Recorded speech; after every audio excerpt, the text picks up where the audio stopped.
ನಮಸ್ಕಾರ, ಶುಭೋದಯ. ಸ್ವಸ್ಥಕ್ಕಾಗಿ ಯೋಗ ಕಾರ್ಯಕ್ರಮಕ್ಕೆ ಸ್ವಾಗತ. ಇಂದಿನ ಸಂಚಿಕೆಯಲ್ಲಿ ನಾವು ಸೊಂಟ ನೋವಿನ ಬಗ್ಗೆ ತಿಳ್ಕೊಳ್ಳೋಣ. ಸೊಂಟ ನೋವು ಇಂದಿನ ಕಾಲದಲ್ಲಿ ತುಂಬ ಸಾಮಾನ್ಯವಾಗಿ ಕಾಣಿಸ್ಕೊಳ್ಳುವಂಥ ಒಂದು ರೋಗ. ಇದು ರೋಗ ಅನ್ನೋದಕ್ಕಿಂತ ಇದೊಂದು ಸ್ಥಿತಿ ಅಂತ ಹೇಳ್ಬೋದು ನಾವು. ಈ ಸೊಂಟ ನೋವು ತಲೆನೋವು ಬಿಟ್ಟರೆ ನೆಕ್ಸ್ಟ್ ಕಾಮನ್ ಆಗಿರೋದೇ ಸೊಂಟ ನೋವು. ಈ ಸೊಂಟ ನೋವು ಯಾಕೆ ಬರುತ್ತೆ? ತುಂಬ ಜನ ಅನ್ಕೊಂತ ಸೊಂಟ ನೋವು ಅಂದರೆ ಬರೀ ನಿಮ್ಮ ಸೊಂಟದಲ್ಲೇ ಏನೋ ಆಗಿರುತ್ತೆ ಅಂದ್ಬಿಟ್ಟು. ಇದು ನಿಮ್ಮ ಪೂರ್ತಿ ಭಂಗಿ ಅಥವಾ ಪಾಶ್ಚರ್ ಅಂತ ಏನು ಹೇಳ್ತೀವಿ, ಆ ಪಾಶ್ಚರ್ ಸರಿ ಇಲ್ಲದೆ ಇದ್ದರೆ, ನಿಮ್ಮ ಭಂಗಿ ಸರಿ ಇಲ್ಲದೆ ಇದ್ದರೆ ಸೊಂಟದಲ್ಲಿ ಕಾಣಿಸ್ಕೊಳ್ಳುತ್ತೆ. ಕೆಲವು ಸರಿ ಸೊಂಟ ನೋವು ಇದ್ದಾಗ ಕಾಲಲ್ಲೂ ಇಶ್ಯೂ ಇರ್ಬೋದು, ಅಥವಾ ನಿಮ್ಮ ಮಂಡಿ ಇಶ್ಯೂ ಇರ್ಬೋದು, ಅದರಿಂದ ಕೂಡ ಸೊಂಟ ನೋವು ಬರುತ್ತೆ. ನೀವು ನಿಮ್ಮ ಸೊಂಟದ ಭಾಗ ನೋಡಿದ್ರೆ ಮಧ್ಯದಲ್ಲಿ ಒಂದು ಬೆನ್ನಿನ ಮೂಳೆ ಇದೆ, ಸುತ್ತ ಸಾಕಷ್ಟು ಸ್ನಾಯುಗಳಿದೆ. ಈಗಿನ ಕಾಲದಲ್ಲಿ ಸೊಂಟ ನೋವು ಅಂದ ತಕ್ಷಣ ಬರೀ ಸ್ನಾಯುಗಳನ್ನೇ ನೋಡ್ತೀವಿ, ಏನಾಗಿದೆ ಸ್ಪೈನಲ್ MRI ತೊಗೊತೀವಿ. ಬಟ್ ಸಾಕಷ್ಟು ಬಾರಿ ಆ ಸೊಂಟದ ಬೆನ್ನಿನ ಮೂಳೆ ಸುತ್ತ ಇರೋ ಸ್ನಾಯುಗಳು ಅದು ವೀಕ್ ಆಗಿರುತ್ತೆ, ಅಥವಾ ಅದು ತುಂಬಾ ಯಥೇಚ್ಛವಾಗಿ ಯೂಸ್ ಆಗಿರುತ್ತೆ ಅಥವಾ ಕಮ್ಮಿ ಯೂಸ್ ಆಗಿರುತ್ತೆ. ಇದರಿಂದೆಲ್ಲ ಸೊಂಟ ನೋವು ನಮಗೆ ಸಾಕಷ್ಟು ಸರಿ ಕಾಣಿಸ್ಕೊಡುತ್ತೆ. ಸೊ ಅದಕ್ಕೆ ನಾವು ಸೊಂಟ ನೋವಿಗೋಸ್ಕರ ನಾವು ಈ ಒಂದು ಸ್ನಾಯುಗಳೇನಿದೆ ಅದ್ರ ಮೇಲೆ ಕೆಲಸ ಮಾಡಬೇಕು. ಈ ಸೊಂಟ ಸುತ್ತ ಇಲ್ದಿರೋದಲ್ಲದೆ ನಮ್ಮ ಕಾಲುಗಳು ಅಥವಾ ಮಂಡಿ ಕೆಳಗಿರೋ ನಮ್ಮ ಮೀನು ಖಂಡಗಳು ಅದ್ರ ಎಲ್ಲದರ ಮೇಲೂ ಕೆಲಸ ಮಾಡಬೇಕು. ಈಗಿನ ಕಾಲದಲ್ಲಿ ಸೊಂಟ ನೋವು ಬರೋದಕ್ಕೆ ಎರಡು ಪ್ರಮುಖ ಕಾರಣ ಏನು ಅಂದರೆ, ಒಂದು ಭಂಗಿ ನಾನು ಹೇಳ್ದಂಗೆ, ಇನ್ನೊಂದು ನಮ್ಮ ಲೈಫ್ ಸ್ಟೈಲ್. ನಮ್ಮ ಯಾವಾಗಲೂ ಒಂದೇ ಸರಿ ಕೂತಿರೋವಂಥ ಒಂದು ನಮ್ಮ ದೈನಂದಿನ ಚಟುವಟಿಕೆಯಲ್ಲಿ ಏನೂ ಆ್ಯಕ್ಟಿವಿಟಿನೇ ಇರೋದಿಲ್ಲ, ಒಂದೇ ಕಡೆ ಕೂತಿರ್ತೀವಿ. ಇದು ಒಂದೇ ಕಡೆ ಕೂತಿರೋದೇ ಆ್ಯಕ್ಟಿವಿಟಿ ಇಲ್ಲದೇ ಇರೋದ್ರಿಂದ ಸೊಂಟ ನೋವು ಬರುತ್ತೆ. ಈಗ ಸೊಂಟ ನೋವಿಗೋಸ್ಕರ ಏನು ಮಾಡಬೇಕು ಅನ್ನೋದನ್ನು ಇಂದಿನ ಸಂಚಿಕೆಯಲ್ಲಿ ತಿಳ್ಕೊಳ್ಳೋಣ. ಬೆನ್ನು ನೋವಿನ ಪರಿಹಾರಕ್ಕಾಗಿ ಕೆಲವು ಆಸನಗಳನ್ನು ತಿಳಿದುಕೊಳ್ಳೋಣ ಬನ್ನಿ. ಮೊದಲಿಗೆ ಸುಪ್ತ ತಾಡಾಸನ. ಗೋಡೆಗೆ ನೇರವಾಗಿ ಯೋಗ ಮ್ಯಾಟನ್ನು ಹಾಕಿ ಅದರ ಮೇಲೆ ಮಲಗಿಕೊಳ್ಳಿ.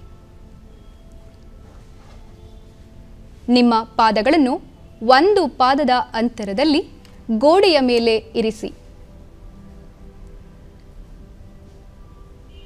ಪಾದಗಳ ಹೊರಹಂಚನ್ನು ಸಮಾನಾಂತರವಾಗಿ ಇರಿಸಿ. ನಿಮ್ಮ ಕಾಲ್ಬೆರಳುಗಳನ್ನು ಮುಂದಕ್ಕೆ ಚಾಚಿ ನಿಮ್ಮ ಹಿಮ್ಮಡಿಗಳನ್ನು ಗೋಡೆಗೆ ಒತ್ತಿರಿ. ಉಸಿರನ್ನು ಒಳಗೆ ತೆಗೆದುಕೊಳ್ಳುತ್ತಾ ನಿಮ್ಮ ತೋಳುಗಳನ್ನು ಮೇಲಕ್ಕೆತ್ತಿ ನೆಲದ ಮೇಲಿರಿಸಿ. 1 ಅಥವಾ 2 ನಿಮಿಷಗಳ ಕಾಲ ಈ ಆಸನದಲ್ಲಿ ಇದ್ದು ನಿಮ್ಮ ಉಸಿರಾಟವನ್ನು ಗಮನಿಸಿ.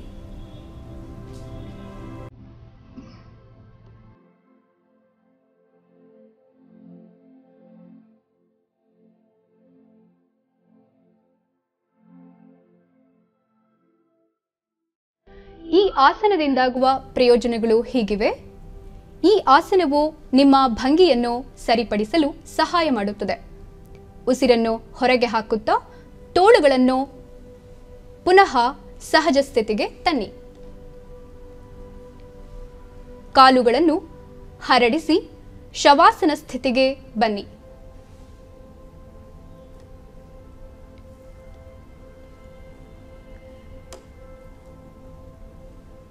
ಎರಡನೆಯ ಆಸನ ಸುಪ್ತ ಬದ್ಧ ಕುಷ್ಠಾಸನ.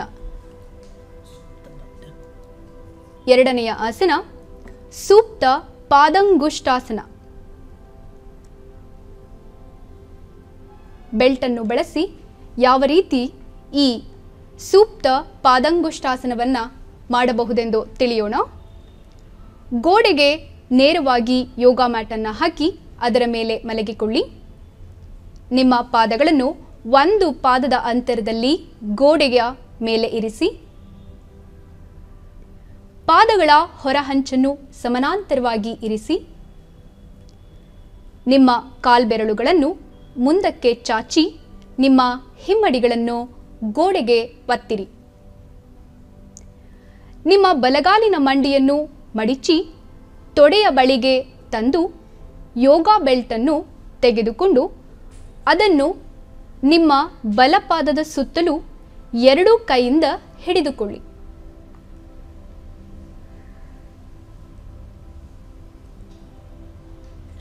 ಉಸಿರನ್ನು ಒಳಗೆ ತೆಗೆದುಕೊಳ್ಳುತ್ತಾ ಬೆಲ್ಟನ್ನು ಎಳೆಯುವ ಮೂಲಕ ನಿಮ್ಮ ಬಲಗಾಲನ್ನು ನೇರವಾಗಿ ಮೇಲಕ್ಕೆತ್ತಿ 1-2 ನಿಮಿಷಗಳ ಕಾಲ ಈ ಆಸನದಲ್ಲಿ ಇದ್ದು ನಿಮ್ಮ ಉಸಿರಾಟವನ್ನು ಗಮನಿಸಿ.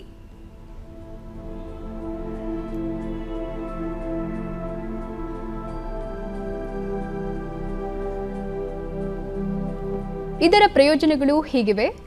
ತುಂಬ ಹೊತ್ತು ಕುರ್ಚಿಯ ಮೇಲೆ ಕುಳಿತಿರುವಾಗ ನಿಮ್ಮ ಮೀನ್ಕಂಡ ಮತ್ತು ಹ್ಯಾಮ್ಸ್ಟ್ರಿಂಗ್ ಸ್ನಾಯುಗಳು ತುಂಬ ಬಿಗಿ ಹಿಡಿದಿರುತ್ತೆ. ಈ ಅಭ್ಯಾಸವು ಅದನ್ನು ಸರಿಪಡಿಸಲು ಸಹಾಯ ಮಾಡುತ್ತದೆ. ಸ್ವಲ್ಪ ಸಮಯದ ನಂತರ ನಿಮ್ಮ ಬಲಗೈಯಿಂದ ಬೆಲ್ಟನ್ನು ಹಿಡಿದುಕೊಂಡು ಉಸಿರು ಬಿಡುತ್ತಾ ನಿಮ್ಮ ಬಲಗಾಲನ್ನು ಬಲಭಾಗಕ್ಕೆ ತನ್ನಿ. ಎಡಗೈ ವಿಶ್ರಾಂತಿಯಲ್ಲಿ ಇರಲಿ. ತೊಡೆ ಸಂದುಗಳಲ್ಲಿ ಹೆಚ್ಚು ನೋವು ಕಂಡುಬಂದರೆ ಅಥವಾ ಎಡಪೃಷ್ಠವು ಮೇಲೆ ಬಂದರೆ ನಿಮ್ಮ ಬಲಗಾಲನ್ನು ಒಂದು ದಿಂಬು ಅಥವಾ ಬೋಸ್ಟರ್ ಮೇಲೆ ಇರಿಸಿ. 1-2 ನಿಮಿಷಗಳ ಕಾಲ ಈ ಆಸನದಲ್ಲಿ ಇದ್ದು ನಿಮ್ಮ ಉಸಿರಾಟವನ್ನು ಗಮನಿಸಿ. ಅಭ್ಯಾಸ ನಿಲ್ಲಿಸಲು ನಿಮ್ಮ ಬಲಗಾಲನ್ನು ಸಹಜ ಸ್ಥಿತಿಗೆ ತನ್ನಿ.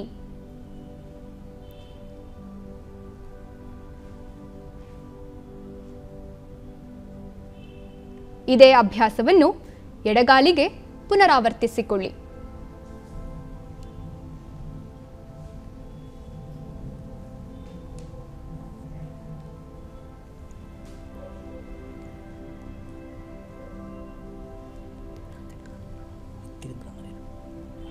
ನಿಮ್ಮ ಕಾಲ್ಬೆರಳುಗಳನ್ನು ಮುಂದಕ್ಕೆ ಚಾಚಿ ನಿಮ್ಮ ಹಿಮ್ಮಡಿಗಳನ್ನು ಗೋಡೆಗೆ ಒತ್ತಿರಿ. ನಿಮ್ಮ ಎಡಗಾಲಿನ ಮಂಡಿಯನ್ನು ಮಡಿಚಿ ತೊಡೆಯ ಬಳಿಗೆ ತಂದು ಯೋಗ ಬೆಲ್ಟನ್ನು ತೆಗೆದುಕೊಂಡು ಅದನ್ನು ನಿಮ್ಮ ಎಡಪಾದದ ಸುತ್ತಲೂ 2 ಕೈಯಿಂದ ಹಿಡಿದುಕೊಳ್ಳಿ. ಉಸಿರನ್ನು ಒಳಗೆ ತೆಗೆದುಕೊಳ್ಳುತ್ತಾ ಬೆಲ್ಟನ್ನು ಎಳೆಯುವ ಮೂಲಕ ನಿಮ್ಮ ಎಡಗಾಲನ್ನು ನೇರವಾಗಿ ಮೇಲಕ್ಕೆತ್ತಿ 1-2 ನಿಮಿಷಗಳ ಕಾಲ ಈ ಆಸನದಲ್ಲಿ ಇದ್ದು ನಿಮ್ಮ ಉಸಿರಾಟವನ್ನು ಗಮನಿಸಿ. ಸ್ವಲ್ಪ ಸಮಯದ ನಂತರ ನಿಮ್ಮ ಎಡಗೈಯಿಂದ ಬೆಲ್ಟನ್ನು ಹಿಡಿದುಕೊಂಡು ಉಸಿರು ಬಿಡುತ್ತಾ ನಿಮ್ಮ ಎಡಗಾಲನ್ನು ಎಡಭಾಗಕ್ಕೆ ತನ್ನಿ. ಬಲಗೈ ವಿಶ್ರಾಂತಿಯಲ್ಲಿ ಇರಲಿ. ತೊಡೆ ಸಂದುಗಳಲ್ಲಿ ಹೆಚ್ಚು ನೋವು ಕಂಡುಬಂದರೆ ಅಥವಾ ಬಲಪೃಷ್ಠವೂ ಮೇಲೆ ಬಂದರೆ ನಿಮ್ಮ ಎಡಗಾಲನ್ನು ಒಂದು ದಿಂಬು ಅಥವಾ ಬೂಸ್ಟರ್ಸ್ ಮೇಲೆ ಇರಿಸಿ.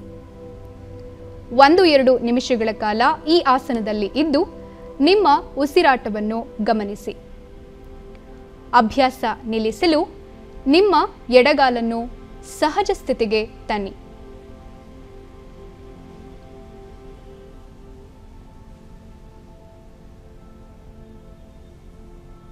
ಮುಂದಿನ ಅಭ್ಯಾಸ ಊರ್ಧ್ವಮುಖ ಶ್ವಾನಾಸನ.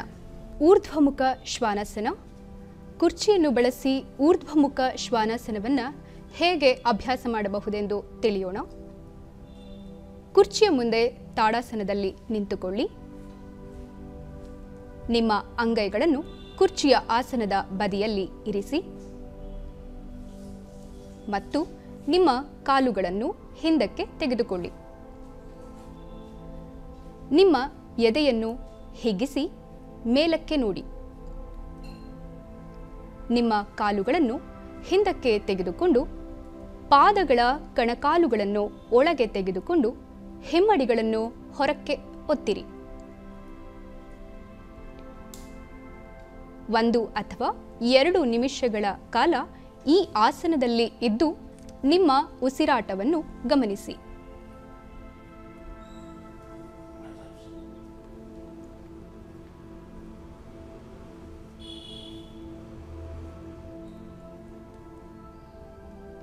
ಈ ಆಸನದಿಂದ ಆಗುವಂಥ ಪ್ರಯೋಜನಗಳು ಹೀಗಿವೆ.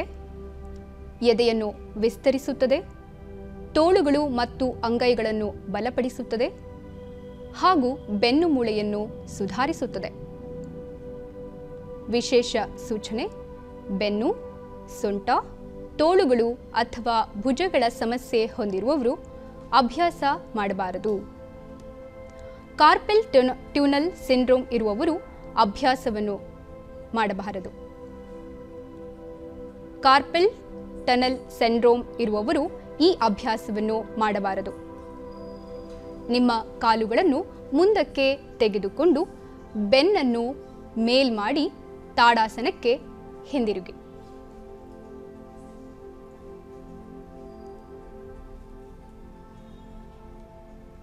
ಭಾರದ್ವಾಜಾಸನ.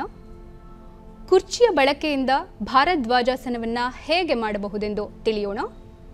ಯೋಗ ಕುರ್ಚಿಯನ್ನು ತೆಗೆದುಕೊಂಡು ಕುರ್ಚಿಯ ಮೇಲೆ ಮಡಚಿದ ಹೊದಿಕೆಯನ್ನು ಇರಿಸಿ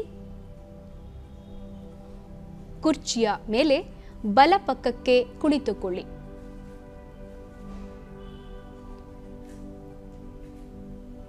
ನಿಮ್ಮ ಉಸಿರನ್ನು ಒಳಗೆ ತೆಗೆದುಕೊಳ್ಳುತ್ತಾ ಎಡಗೈಯನ್ನು ಮೇಲಕ್ಕೆತ್ತಿ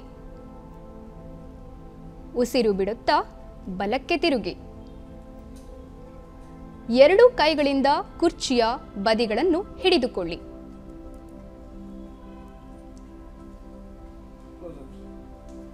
ಆಸನವನ್ನು ಮಾಡುವಾಗ ನಿಮ್ಮ ಬೆನ್ನು ಮೂಳೆಯನ್ನು ನೇರವಾಗಿ ಇಟ್ಟುಕೊಳ್ಳಿ. ನಿಮ್ಮ ಭುಜಗಳನ್ನು ಸಡಿಲಗೊಳಿಸಿ ಕುತ್ತಿಗೆಯನ್ನು ನೇರವಾಗಿ ಇಟ್ಟುಕೊಳ್ಳಿ. 1-2 ನಿಮಿಷಗಳ ಕಾಲ ಈ ಆಸನದಲ್ಲಿ ಇದ್ದು ನಿಮ್ಮ ಉಸಿರಾಟವನ್ನು ಗಮನಿಸಿ. ಪ್ರಯೋಜನಗಳು: ಈ ಅಭ್ಯಾಸವು ನಿಮ್ಮ ಕಾಂಡದ ಸುತ್ತ ಇರುವ ಸ್ನಾಯುಗಳನ್ನು ಸಡಿಲಗೊಳಿಸಲು ಸಹಾಯ ಮಾಡುತ್ತದೆ. ಉಸಿರು ತೆಗೆದುಕೊಳ್ಳುತ್ತಾ ಸಹಜ ಸ್ಥಿತಿಗೆ ಬನ್ನಿ. ಇದೇ ಅಭ್ಯಾಸವನ್ನು ಎಡಭಾಗಕ್ಕೆ ಪುನರಾವರ್ತಿಸಿಕೊಳ್ಳಿ. ಕುರ್ಚಿಯ ಮೇಲೆ ಎಡಪಕ್ಕಕ್ಕೆ ಕುಳಿತುಕೊಳ್ಳಿ. ನಿಮ್ಮ ಉಸಿರನ್ನು ಒಳಗೆ ತೆಗೆದುಕೊಳ್ಳುತ್ತಾ ಬಲಗೈಯನ್ನು ಮೇಲಕ್ಕೆತ್ತಿ ಉಸಿರು ಬಿಡುತ್ತಾ ಎಡಕ್ಕೆ ತಿರುಗಿ. ಎರಡೂ ಕೈಗಳಿಂದ ಕುರ್ಚಿಯ ಬದಿಗಳನ್ನು ಹಿಡಿದುಕೊಳ್ಳಿ. ಆಸನದಲ್ಲಿ ನಿಮ್ಮ ಬೆನ್ನು ಮೂಳೆಯನ್ನು ನೇರವಾಗಿ ಇಟ್ಟುಕೊಳ್ಳಿ. ನಿಮ್ಮ ಭುಜಗಳನ್ನು ಸಡಿಲಗೊಳಿಸಿ ಕುತ್ತಿಗೆಯನ್ನು ನೇರವಾಗಿ ಇಟ್ಟುಕೊಳ್ಳಿ. 1-2 ನಿಮಿಷಗಳ ಕಾಲ ಈ ಆಸನದಲ್ಲಿ ಇದ್ದು ನಿಮ್ಮ ಉಸಿರಾಟವನ್ನು ಗಮನಿಸಿ. ಉಸಿರು ತೆಗೆದುಕೊಳ್ಳುತ್ತಾ ಸಹಜ ಸ್ಥಿತಿಗೆ ಬನ್ನಿ.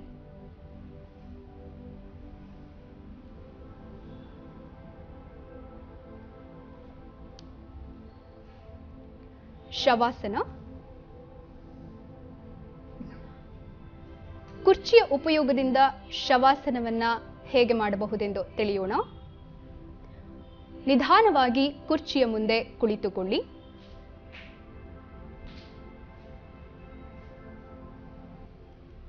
ನಿಮ್ಮ ಬೆನ್ನಿನ ಮೇಲೆ ಮಲಗಿಕೊಂಡು ನಿಮ್ಮ ಕಾಲುಗಳನ್ನು ಕುರ್ಚಿಯ ಮೇಲೆ ಇರಿಸಿ.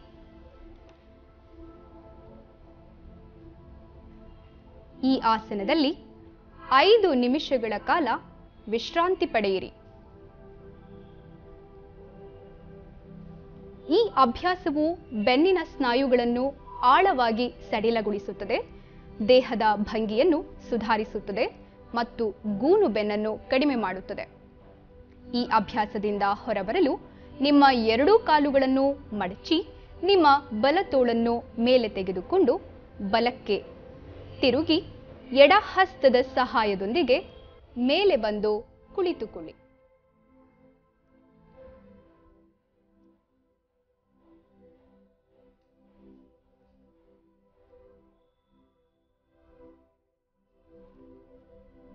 ನಮಸ್ಕಾರ, ನನ್ನ ಹೆಸರು ಶ್ರೀನಿವಾಸ್ ಅಂತ. ಸುಮಾರು 6 ವರ್ಷಗಳಿಂದ ನಾನು ಯೋಗ ವಿಜ್ಞಾನದಲ್ಲಿ ಯೋಗಾಭ್ಯಾಸ ಮಾಡ್ತಾ ಇದ್ದೇನೆ.